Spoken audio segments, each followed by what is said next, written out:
Greetings and welcome to Smartwatch Tics. This is a very interesting video. It's a vendor appreciation video. By that I mean the watch you're about to see didn't come from anybody, but you can get it from everybody.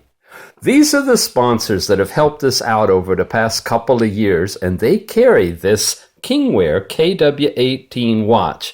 None of them sent it, so this is a bonus for each and every one of them with a link in the show notes down below to purchase this watch from Banggood, and we'll see if they've got a special coupon price if they want to offer for you. Look for that in the show notes and click on the link if you want to buy it from Banggood, or if you'd like to pick it up from Everbuying, another one of our partners, or the KW18 is also available from GearBest and available from Geek Buying.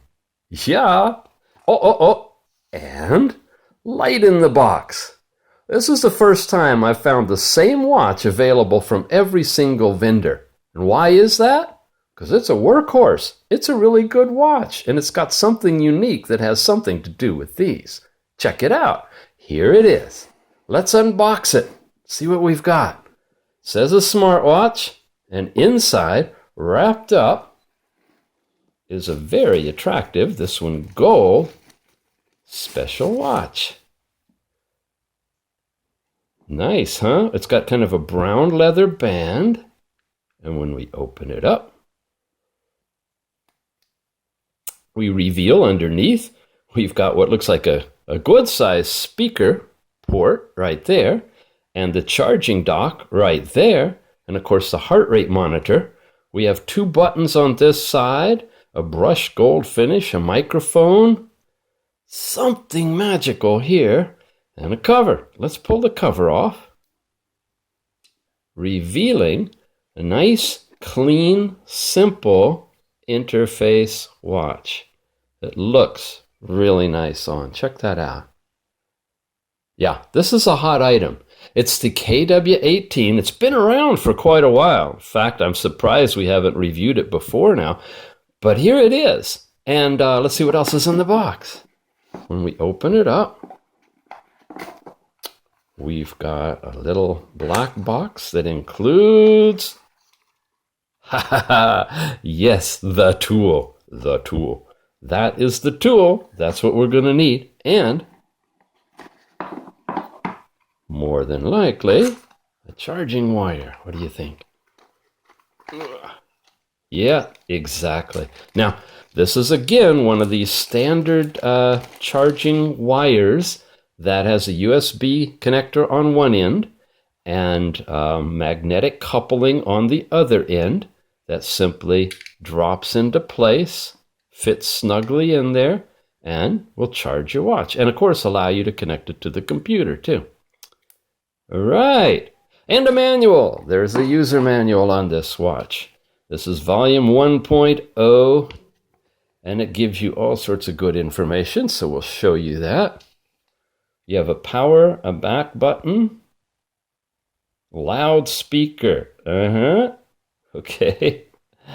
Here are all the different operating modes you have in this watch. We'll cover those quickly. More information. Pretty nice, well written. It uses the Fundowear app, which we're all familiar with if you followed this channel and looked at the tethering watches. Most of them connect with the Fundowear app, and we've discovered that you can actually install custom design watch faces into these tethering watches, which is relatively new. We knew we could do that with the Android watches. Here's the Fundowear app code, but I'll tell you, just go to the Google Play Store and look for Fundowear. By the way, a little hint for you, if you're planning on installing custom watch faces, you will not be able to do it with the Fundowear app until they update it, but you can do it with a thing called MediaTek Smart Devices. We got some videos up on that. If you're serious about trying to install custom faces, check those out. And then we have the Chinese version here as well. All right, so what's so magic about these two goodies here? It's the way that they are implemented on this watch. Now, you probably recognize that one of those is a SIM card, which gives you standalone capability. This is a standalone watch for talking with its own SIM card. And because it connects to the Fundowear, we also know that it's a tethering watch, full tethering, so you can talk and hear from your watch when you make calls through your phone. So this is a dual mode device. And what you do with this, and I haven't done this before, so you either push or you pull or you do something. Let's try pushing. Okay, there we go. You have to get it just right and then push down directly in it to get it to release. And once it has, you can pull out this amazing tray. So let's take a look at how this little thing works. This side is for the SIM card. This side is for the micro SD card. We start with the SIM. It's a micro SIM, not nano. You find the cutout. It has to be with the electrical pieces outward, and it fits right in there. All right? Now, holding that in, we flip it over. We take the micro SD card, which then has to fit, I believe, like this, with its contacts that way. Okay, now, I've actually taken the back off of the watch so we can look inside. Oops, one screw still has to come out. There we go. Now, with the back off, you can see all the goodies inside, and you can see that we've got the little slot right there. The hole is right there that we eject it from. I'm pinching this to hold it together. I slide that inside of there with the hole like that, making sure these don't come out, which it just did. They have to be exactly in there, making contacts on both sides, and then we press it all the way in. Boom. Okay. It's locked in place inside of a little container there. That is right in there. You see the cards? Underneath the motherboard. Now, while we have it open, pretty easy layout. You can see this is the heart rate monitor, and it comes down here and hooks right into the connector for the power. That sits right over these connectors here. Nice, modular, simple, 2-button design. Okay, I'm going to put it back together. We'll turn it on and see what it'll do. Okay, we press and hold the top button, and we get a smartwatch as it starts to boot up.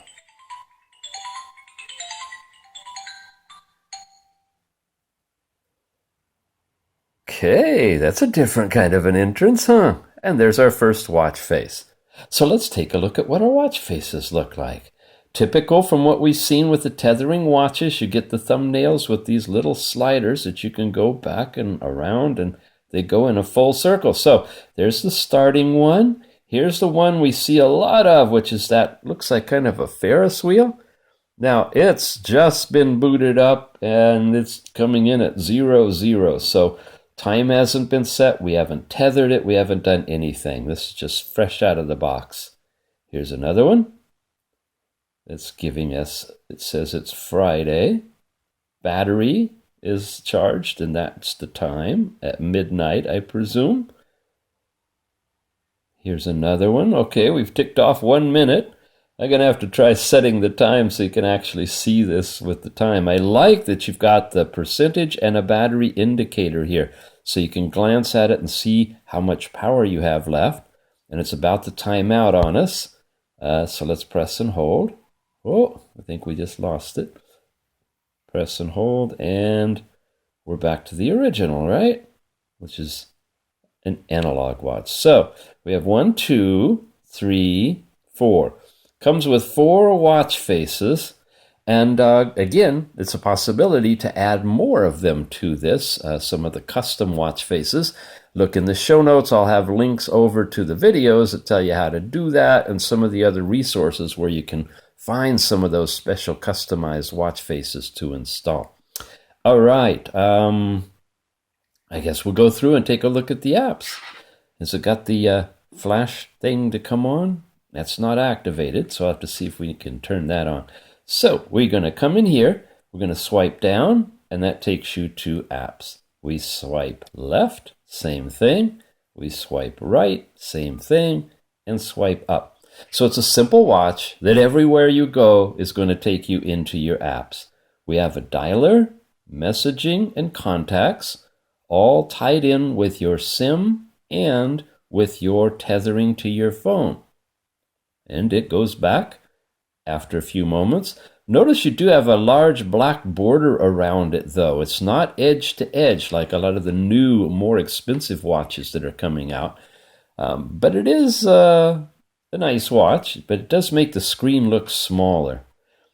Let's go into the dialer, and you'll notice here, when you're in here and we attempt to make a call, whatever that call is, well, it's saying emergency number only. All right. When you're all set up properly, it will activate, of course, the SIM and let you make phone calls from there. Here's your text messaging and your contacts. And you can have, there we go, local or Bluetooth. And that's what I was looking for on the dialer. A lot of the watches will allow you to put in a number and then choose whether you want local or Bluetooth. Local means it's going to show you the contacts that are on your SIM card. Bluetooth is pulling the contacts you have from your watch. Then we have call logs, of which we haven't made any, but you can see call logs from both types. Here's where we get into Bluetooth and set up our tethering, searching for new devices and so forth. And, wow, it's sensitive, huh? Pedometer. Slow down. Come back here. Contacts. It wants to jump as a group, it looks like. Look at that. Okay. It's going to jump as 3 at a time, so I have to stay there. Here we can start, and we can measure then our steps. So it has an active pedometer. We have options where we can have goals, set our height and weight information. And in 500 increments, it looks like, you can set whatever you'd like as your step goal. And it's running now, but I'm not stepping. Okay, up, and it goes by 3. This is your sleep capability. You hit start, and it's going to start tracking your sleep and give you history and some help information on how you monitor the quality of your sleep, and history if you have any. And that's all in there, and we'll just leave that running too. And then our heart rate, which is going to be, of course, from here, which gives me a good reason to put it on. I mentioned leather. I'm always catching myself saying the wrong things. This is not a leather band. This is a really sturdy rubber kind of band. And if you've got a small wrist, you might be in a bit of trouble. My wrist is average. It's not all that small. And look, I'm almost out of rungs here. So it's an attractive watch. It's on the smaller side, so it could work for a small man or woman, but you might have to punch it. Ooh, punch another hole might go into the antennas. I don't know. Just be wary. I'm on the 3rd notch. If I really tighten it up, I could get to the 2nd. That's comfortably tight. I could be down 1 more and be a little looser. Yeah, that's a little bit more play in it, which is probably appropriate for the heart rate, which we are about to try right now. Of course, this activates the heart rate sensor.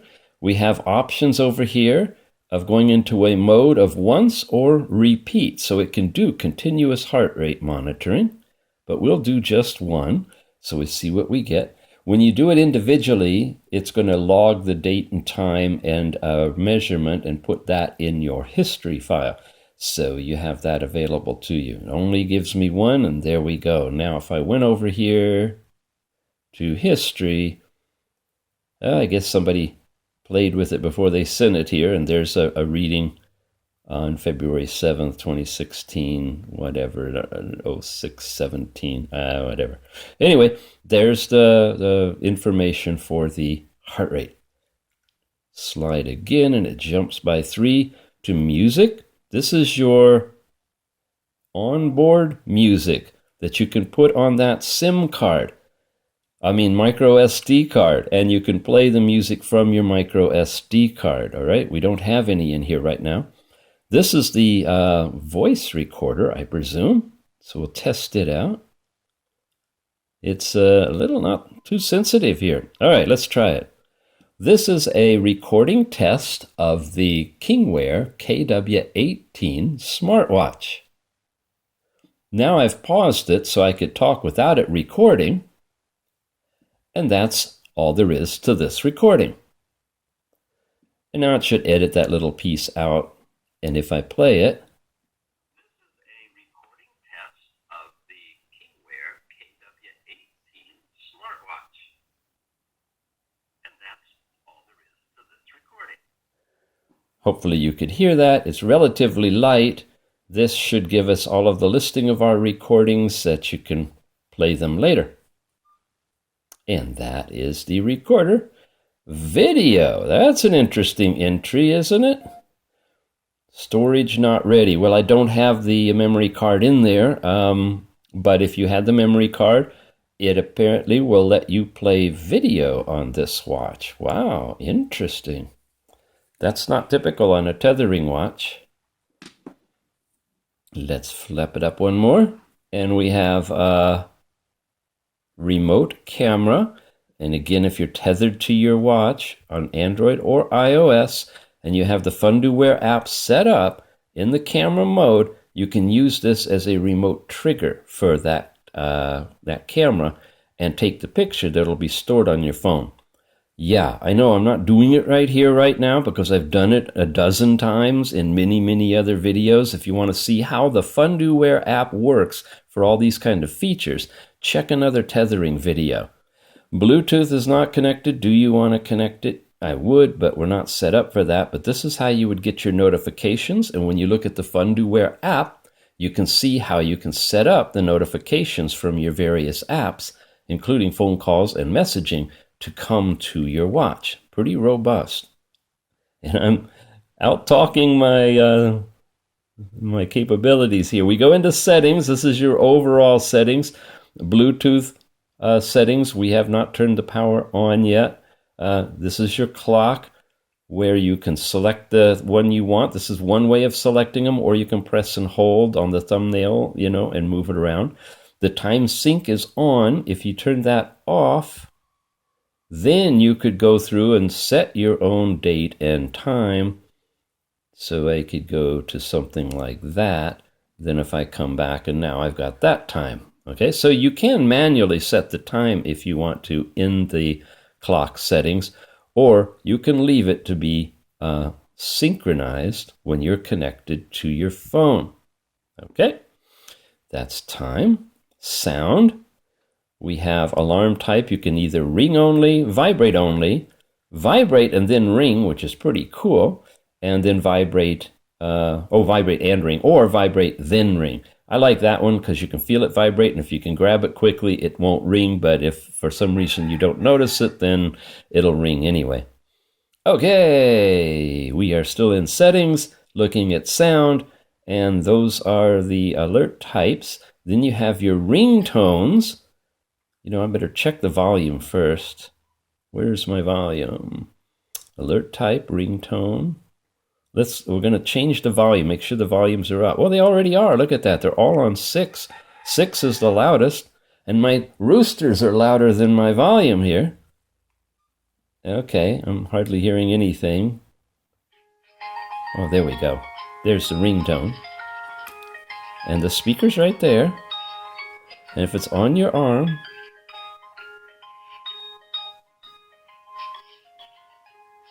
it could mute it a little bit. So it might be possible if you have it on your arm and a call comes through that you just, slap your hand over it like that and hold it down, and it might mute the sound for you. You're talking something sensitive on a phone call. So maybe it's good to have it down there. I don't know. I personally like it on the side or the top or the bottom.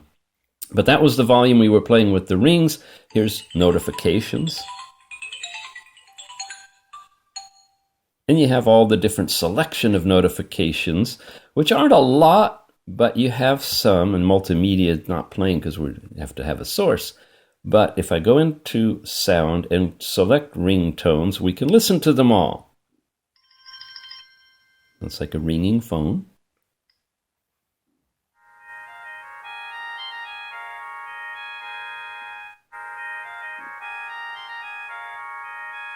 That's our second one.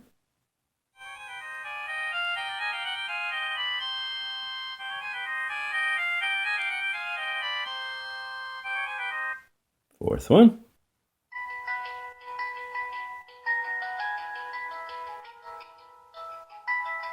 And fifth one.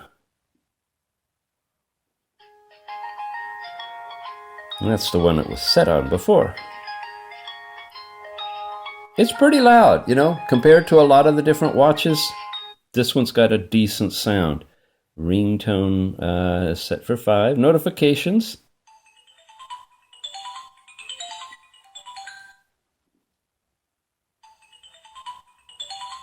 Yeah, that sounds identical, doesn't it?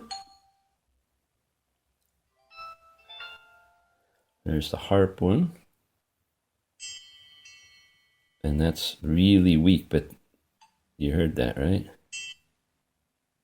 Try it again. There. Let's try tone 1 again.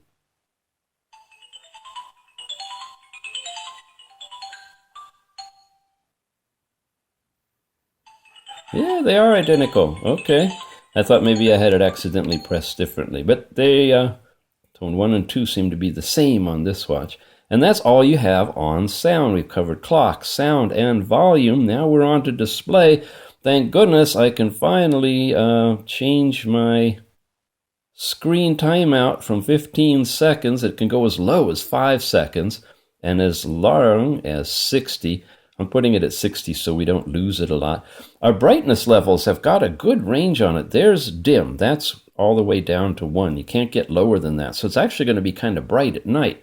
But watch down here as I brighten it up, and you can see when you're in full bright, it almost completely blooms out on the camera. It looks like a smiley face, doesn't it, kind of? We were doing really well with it on level 2 brightness, so I'm going to keep it at that. And then our style is default for the menu items, which is just a linear. Sometimes you can have 4 in a square. Some watches have them in circles. This doesn't have any capability other than just straight linear. Then we have motion. Here's where we can flip to mute incoming call, flip to mute the alarm, or our wake up gesture, which I'm going to turn on. And then shaking switch main menu. I think that lets you shake it to get back to the main menu. Maybe. Haven't ever really used that one. Okay. That's motion. We'll check the motion for the time in a minute. Magic Voice is a weird thing that lets you make your phone calls and sound like a man, a woman, a child, or nothing. It's none, your normal self. It's just a thing that modifies the audio. And honestly, I haven't used it. I don't know if it freaks people out or what. Flight mode. Normal mode or flight mode, I presume that silences everything, of which there's really only Bluetooth and cellular in here, so that's when you're on an airplane. Here's international, which is your languaging. We have it to sync automatically with our phone, but if I turn it off, I can show you the different languages that come with this watch. English, and all of these. Really not smooth in how it moves the screen. It kind of goes in jerks, and that might be by implementation. It seems it's kind of sticking with the groupings rather than linearly smooth moving. You can display your last name first or first name last if you want to on contacts and such. And then there's the reset. When you come in here, it'll erase the data from your smartwatch. I don't think it erases it from your micro SD, but test it out if you're concerned. You don't want to lose anything you put on there. We're not going to do that. We'll cancel that. And finally, about. So we are looking at a KW18 watch with all of these zeros. Wow, that looks like it's kind of been a factory reset. Connected service, none and none. And there's the version. It's a 2016, June 15th. Told you it was kind of an older watch. There could possibly be firmware updates to this, and the release time. And that's the About watch. So that's all to do about settings. The dots on the side show you your pages of apps, and they're going in groups of 3. So now we are on the calculator, which is a basic calculator divided by and equals, and you get a tiny number, but you see all the digits, and you can go back. Okay. Alarms, where you would add and set up your alarms to go off. Your calendar is a basic one. It shows you in big the current date, and then you tap there and you get your smaller calendars, which you can go through the months by swiping them. All right. Another page shows us we have a stopwatch in here that we can start. We can also do lap times, and you can see those lap times on the screen. Can we scroll down? Yeah, there they are. And then you can stop it. And when you stop it, you still have access to your lap times until you reset it and come back to 0. And then we have a search. What is search? This is probably where you're tethered to your phone. You hit start, and it will locate your phone, and the Fundowear app, as those of you know who've used it, will cause the phone to make a big loud noise, and you'll locate your phone that you're tethered to. That's different than the anti-loss thing, which is where you, if you lose Bluetooth connection, it'll go off. And finally, your QR code. If you want to scan that, you can, but again, you can just go to the Google Play Store, download Fundowear, and that's the app you'll be using to tether here.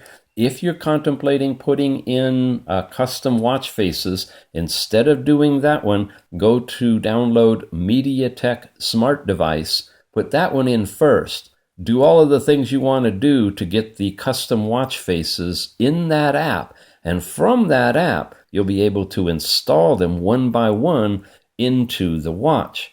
Then uninstall that MediaTek Smart Device app and install instead the Fundowear app, and then use the Fundowear app to link to your watch because it can do more things. They both will kind of work as tethering, but the Fundowear app is a newer one, but it at this point does not support installing the custom watch faces for some screwy reason. Anyway, that's where we are at now in March 2017. It all changes all the time, so what I said may not apply in the future. That is an overview of the watch. Because this is a quick one and we're just putting it out there for you guys to consider, I'm not going to go into a whole lot more details of tethering it and putting it on Wi-Fi or Bluetooth and hooking it all up and synchronizing. We've done that, like I say, in other videos. Most importantly, I wanted you guys to see this thing so that you know it's out there. I wanted you to experience that dual card that's on the side that lets you put in a SIM card for its own calling, and you can put in a micro SD or a TF card to hold your music and stuff. And that's really sweet. Last thing is we can press and hold. And if you want to power off, you say yes. And you're gone. So one more time, if you like this watch, we really appreciate you supporting our sponsors who bring this to us. We have, in reverse order, Light in the Box. There'll be a link down below to this watch from these guys, from Geek Buying, okay, from GearBest, from Ever Buying, and from Banggood. And yeah, this is just a shout out to each and every one of these vendors and partners and sponsors, and a big thank you for all of the support you've been giving us, the watches you've been sending us, and the continued encouragement to help grow this channel. You have been watching Smartwatch Ticks, a lot more coming, and each of these guys have more watches in the pipeline on the way here. So stay tuned. Please subscribe if you haven't. Give us thumbs up if you like them, and we will be back.